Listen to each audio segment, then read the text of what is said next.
오늘은 욥기 2장 말씀을 같이 살펴봅니다.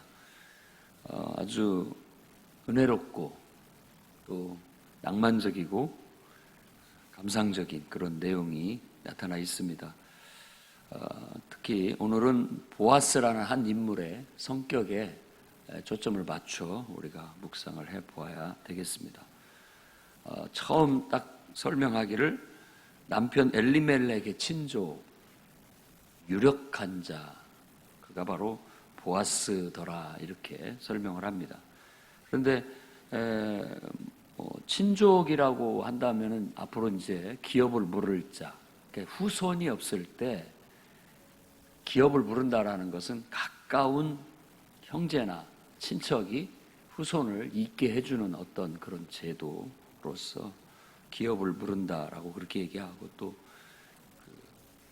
레위기 25장에 그거에 대한 율법의 내용들이 나와 있습니다. 이런 것들을 무슨 막 도덕적이고 윤리적인 그런 걸로 따질 것이 아니라 그 시대에 대를 잇는다는 것은 굉장히 중요한 그 일이었기 때문에 그것을 법으로 정해서 꼭 후손이 끊긴 집안에 대를 잇게 해주는 그런 일들을 법으로 규정해 놓았습니다.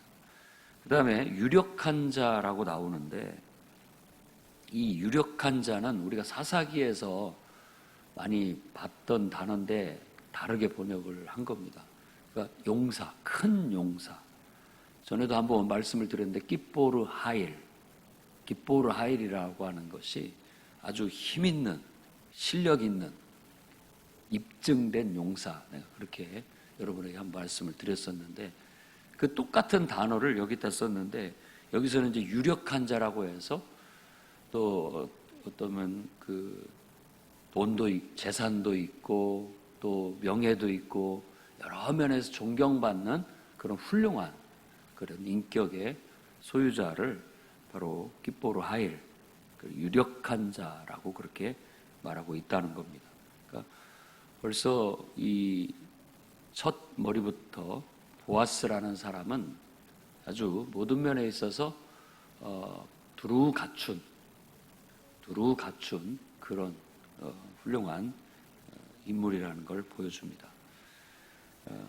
룻이라는 여인이 자기 시어머니에 대한 어떤 충성심, 그리고 효심, 충성됨, 효심이라고 하죠.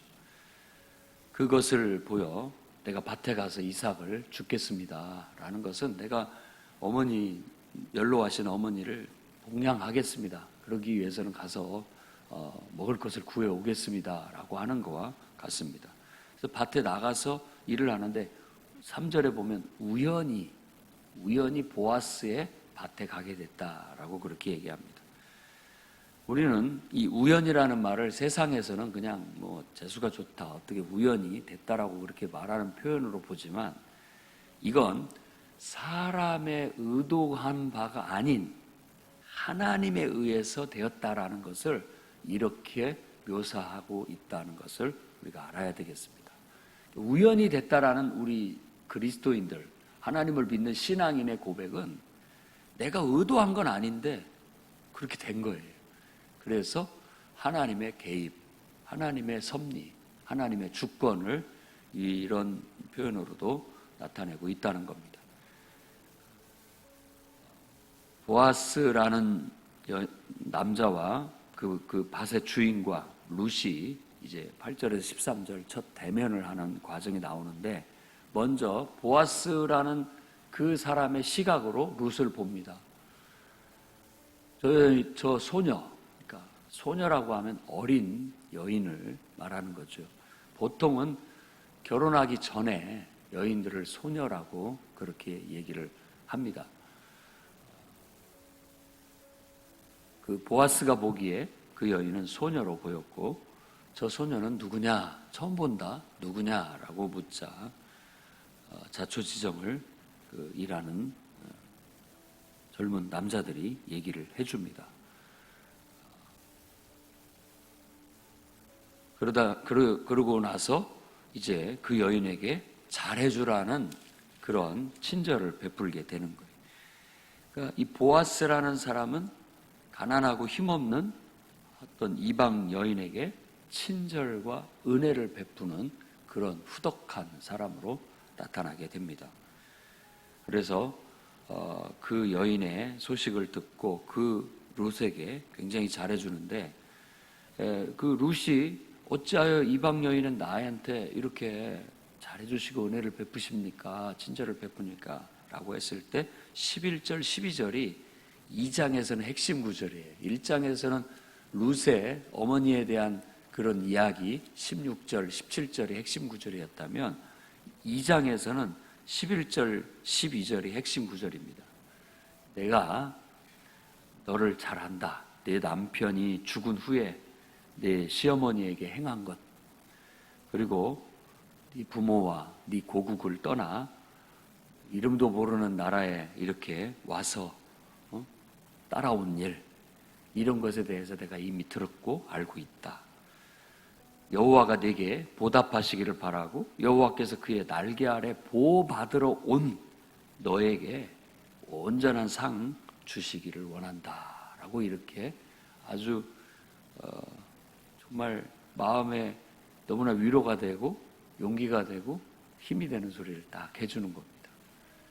이런 말을 들었을 때 얼마나 그 룻이라는 여인이 감동했겠습니까? 저는 우리 모든 그리스도인들의 인격이 이 보아스와 같아야 된다고 생각합니다. 여러분들은 깃보르 하일들이 되셔야 됩니다. 믿음의 위인들, 하나님을 믿고 그리스도를 믿는 믿음 안에서 우리의 인격이 갈고 다듬어지고 하나님의 성품을 닮아서 좀 그릇이 넓어지기도 하고 깊어지기도 하고 하늘 높이 높아지기도 해서 누가 봐도 정말 깃보르 하일이다, 참 훌륭한 인사다, 훌륭한 인품이다 라고 할 수 있는 그런 성숙됨이 묻어날 수 있었으면 좋겠습니다. 나이를 많이 먹고 적고 먹고를 떠나서 우리 모두가 하나님의 말씀으로 우리 인격을 다스리고 또 하나님의 성령의 이끌리심을 받고 또 성령 안에서 기도와 말씀 묵상과 예배와 성경 교육과 신앙 훈련, 삶 속에서의 실천을 통해서 우리들이 하루하루 누구한테 칭찬 받으려는 것보다도 누구한테 인정 받으려는 것보다도 하루하루 내 본분을 충실히 하면서 쌓아가다 보면 그게 하루가 쌓이고 1년이 쌓이고 또 10년이 쌓이다 보면 그와 같은 면모를 갖출 수 있게 되리라 믿습니다. 하루 신앙을 10년 동안 반복하는 제자리 걸음의 신앙이 되지 마시고 하루하루에 조금씩의 우리들의 어떤 더 나아지는 모습들이 쌓이고 쌓여서 나중에는 정말 큰 이렇게 거인들이 될 수 있도록 우리들이 조금씩이라도 여러분의 인격을 다듬고 또 성숙되어져 나가고 여러분들의 능력을 개발하고 키워 나갈 수 있기를 바랍니다. 그래서 남에게 내가 은혜를 입고 물론 또 도움을 받으면서도 살아야 할 경우도 있겠지만 내가 가지고 있는 능력을 통해서 많은 사람들에게 도움을 주고 그들에게 또 은혜를 베풀어서 사람들이 나를 통해서 일어날 수 있었으면 좋겠습니다. 나중에 시어머니의 입에 이제 룻이 가서 그 얘기를 했을 때 룻이 이 보아스에 대해서 하는 말에도 우리가 귀를 기울여야 됩니다. 20절 말씀에 보면 나오미가 며느리에게 이르기를 여호와로부터 복받기를 원하노라. 그러니까 보아스에게 축복을 해주는 장면이죠. 복받기를 원하노라. 그가 살아있는 자와 죽은 자에게 은혜 베풀기를 그치지 아니하도다. 살아있는 자와 죽은 자라고 얘기를 하고 있는 거예요.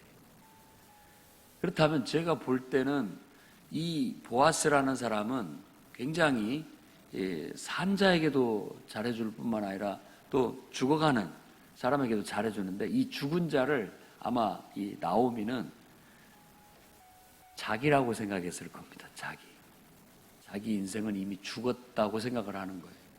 이미 모압 땅에 가서 남편이 죽고 아비멜렉 죽고 엘리멜렉 죽고 자식들 죽고 그랬을 때 그 인생은 죽은 사람 같다라고 생각할 겁니다. 근데 그 나오미의 생각은 지금 이제 죽은 자기가 살아나는 거예요. 보아스는 누군가를 치유해내고 회복시키는 그런 능력을 나타내고 있는 거죠. 하나님께서도 늘 우리 곁에 계시고 우리를 통해 우리를 치유하시고 회복시키는 분이십니다. 그래서 우리가 하나님을 가까이 하다 보면 이 보아스 같은 사람을 통하여 우리가 은혜를 받게 하고 마음의 병도 또 인생의 어려움도 인생의 병도 모든 것들이 다 치유되고 회복되어서 우리 인생도 황폐함을 떠나 풍성함으로 은혜를 잊게 된다라는 겁니다. 죽은 자도 살아나고 생명을 얻게 하는 하나님의 섭리, 놀라운 역사를 보여주고 있는 겁니다. 보아스는 룻에게 더 애정을 쏟는데 밥을 먹을 때에도 가까이 와서 먹을 것을 나누어 주고 또 음료도 주어서 먹게 하고 또 일하는 일꾼들에게 신신당부를 해서 그 여인이 이삭 줍는 것을 도와주라고 그렇게 얘기를 합니다. 조금씩 흘려주고 더 많이 가져갈 수 있도록 하라는 그런 배려를 하게 되는 것이죠. 그래서 보리 한 에바, 그러니까 한 자루 그렇게 생각하면 되겠습니다. 한 자루를 얻어서 아주 기쁜 마음으로 돌아가게 됐고 추수 때까지 그 밭에 와서 계속 해라고 해서 추수 때까지 거기에서 이삭을 주어 시어머니를 봉양했다라고 2장이 마무리가 되고 있습니다. 일단 우리는 룻의 시어머니에 대한 한 인간에 대한 충성과 효심 이런 아름다운 덕목을 배우고 우리도 실천해 나아가야 되겠고 그 다음에 보아스처럼 산자나 죽은 자에게 은혜를 베푸는 그런 은혜가 풍성한 그리스도인의 성품도 배워야 되겠습니다. 주변에 꼭 가난하다라고 표현하기는 좀 요즘 세상에 잘 맞지는 않지만 도움이 필요로 하는 사람들에게 낯선 사람이라고 해서 외면하지 말고 항상 친절하게 대하고 하나님의 사랑으로 우리가 할 수 있는 능력만큼 은혜를 베풀며 살아가게 된다면 하나님께서는 우리 안에 역사하시고 우리를 통해서 영광을 얻으시리라 믿습니다. 보아스라는 인물을 여러분 마음속에 한번 묵상해보고 우리가 본받아야 할 본이 무엇인지를 여러분 삶에 잘 묵상하고 적용해서 여러분들도 이 시대의 유력한 자 기뽀르 하일이 되시기를 주의 이름으로 축원합니다. 기도하겠습니다. 자비로우신 주님,